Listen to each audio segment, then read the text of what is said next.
Hey guys, I'd like to welcome you to our presentation. Today, we would like to talk to you about our project called Eagle Vision. We were working on this very hard in the couple past of months. But first, we must address a huge elephant in the room. We love Prague. We really do.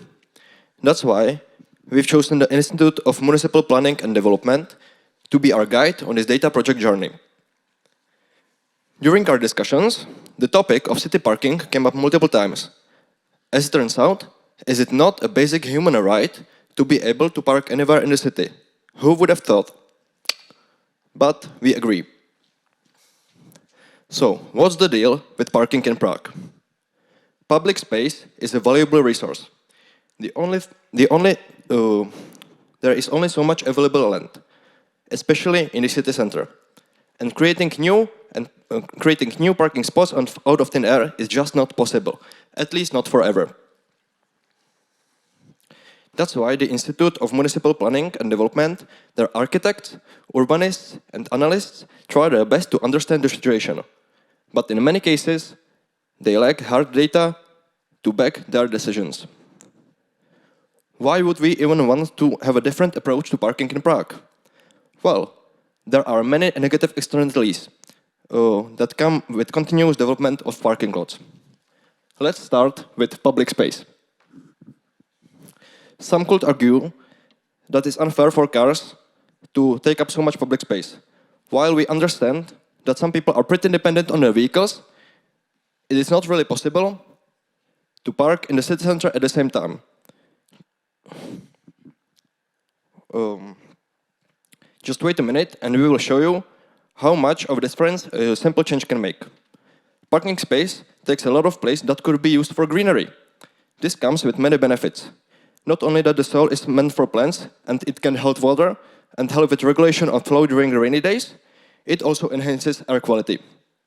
Trees and plants play a vital role in reducing air pollution, and by absorbing carbon dioxide and producing more oxygen, they put back into the atmosphere, they improve the overall health of the city. And what about extreme heat?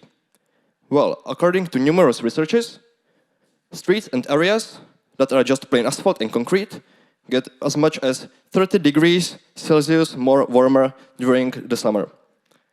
That's a huge difference. And this could be changed by having more green places. This could be changed by having more green places instead of parking lots.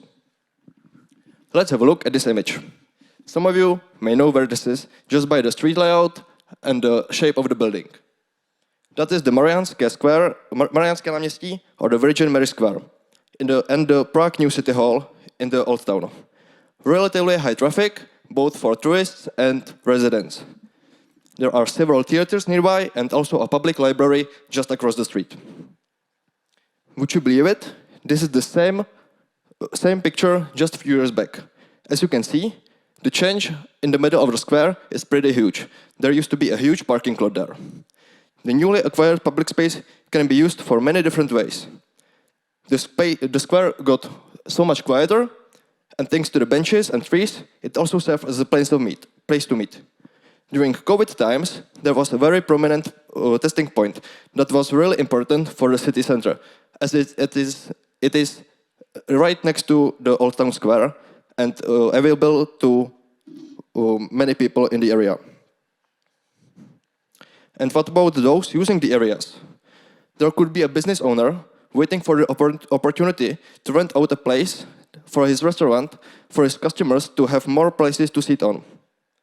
And locals would love to have more walkable places, especially in the city center. How about a street food kiosk staying at the square too? All of those things could bring more money to the city than parking lots currently do. This money could be used for building parking houses or addressing another important issues. And that is the second point of our presentation. Why use our public space so inefficiently? So, how should we proceed? The city obviously has all of the data it needs. But that is for streetline parking, we're talking. The blue zones, purple zones, etc. What they don't have is data concerning non-street parking. all those places like land with undefined purpose, inner block cities, or bigger parking lots next to shopping centers and bigger institutions. It's borderline impossible to find all those places manually. That's why we are trying to come up with a project that's using Prague's image data. The latest satellite imaging of Prague consists of more than 2,000 individual pictures of extremely high resolution. According to our calculation, it would take between 250 and 300 man-days to manually go through all of these pictures and find the parking lots individually. That's where we come in. Thanks to our machine learning algorithm based on the MASK RCNN framework, we are able to perform image search and recognition on Prague's satellite images. After a bunch of pre-processing and getting the images to a desired format, the system classifies them and highlights all of the spots that could be a parking space. Why? So that urbanists and analysts have a map showing areas with a high probability of a parking space. No need to manually search for them. Thanks to our solution, we have easy access to a system that helps them look for parking spaces without manually having to scroll through thousands of images. And the best part, with some minor tweaks, it could be applied to any city in the world, as long as they have suitable data. And with past and future data too. Here, you can see a part of an image we chose. Look at this beautiful, high-detail photo of a Prague's neighborhood, Nusle. As you can see, quite a lot of space there is used for city parking. And what did we do with the pictures? To be able to efficiently look through the data, we have to pre-process the images a little bit. Each one gets cut into 16 imageable squares and still keeping the extremely high resolution of 5 centimeters per pixel. We can also batch adjust their brightness and contrast in order to limit some shadows or dark spots. These are the masks that are created by labeling each and every photo of a Prague 2 dataset. This is just part of Nusle, but there are many more photos in the whole Prague, and especially Prague 2, which we labeled by hand. By combining this with our MASK RCNN model, we are able to get a precise reading of Prague's parking situation. Here, you can see the images combined with the parking spaces highlighted in white. And here is the output. In each picture, the model searches for known patterns that emerge when a parking space is present. Each visual is then saved back to its folder, or it could be combined with the source image to make the comparison much easier. Keep in mind that in order to cover the whole city of Prague, you would need at least 34,000 of these individual pictures. And the final result. A group of urban analysts or architects can look at this picture and see, at a quick glance, all the places where there could be a parking spot. This could help them immensely, because just by looking at this image, they can see what's the probability of there being a parking spot, and they can put it on a huge map and compare with past data. And what comes now? Well, we could try to improve the project in many ways.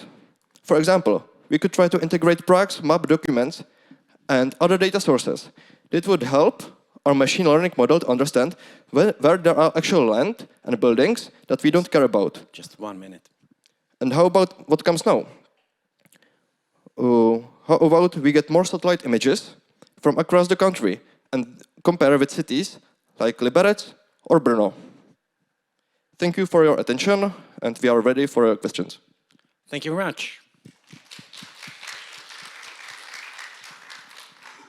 Again, time for questions, remarks. I can start. What will be the business model of your solution? Well, the business model, since we are working with a government agency, the Institute of Municipal Planning and Development, and as I mentioned, We Love Prague, for them it's free. But as we are developing this solution, we can talk to other cities and offer them consulting hours and help with implementing our solution in the future. Okay, and if I just explain me what What will you offer to the city? Because you are just, for me now, you will just produce the heat map. Or is there something else? Well, it's a heat map based on data preprocessing that could help them, and mainly we are saving their man days, man hours, and helping them create analysis that they could use in future city planning. Thank you very much. Thank you. May I ask how much is one man day? Like in cash or in hours? Both. Well, since the Institute of Municipal Planning is a government or Prague-based agency, their pay grade is determined by the pro table of like the pay grade, Which is? For this analyst around 40 to 45,000 crowns. But it also depends if this job would be tasked to an intern in the company, or I mean in the agency, or someone higher up. But as you may know, Prague is extremely busy dealing with other things, so we really think that this solution would help them at least like mitigate some of the time spent on this type of project. Okay, thank you. Would you be able automatically to divide between the already set parking places and these wild parking places? Are you able to just calculate that in your solution? Not in the solution, but if we try to integrate the GIS, the map documents, and all of the data that's available from Prague, we could separate all the individual layers. And there they have already mapped their street line parking, so the blue zones, the purple zones, and then we would have much easier time with our model to only look for these wild areas, like places that are just used for parking and nobody really knows about. Excellent. Thank you very much.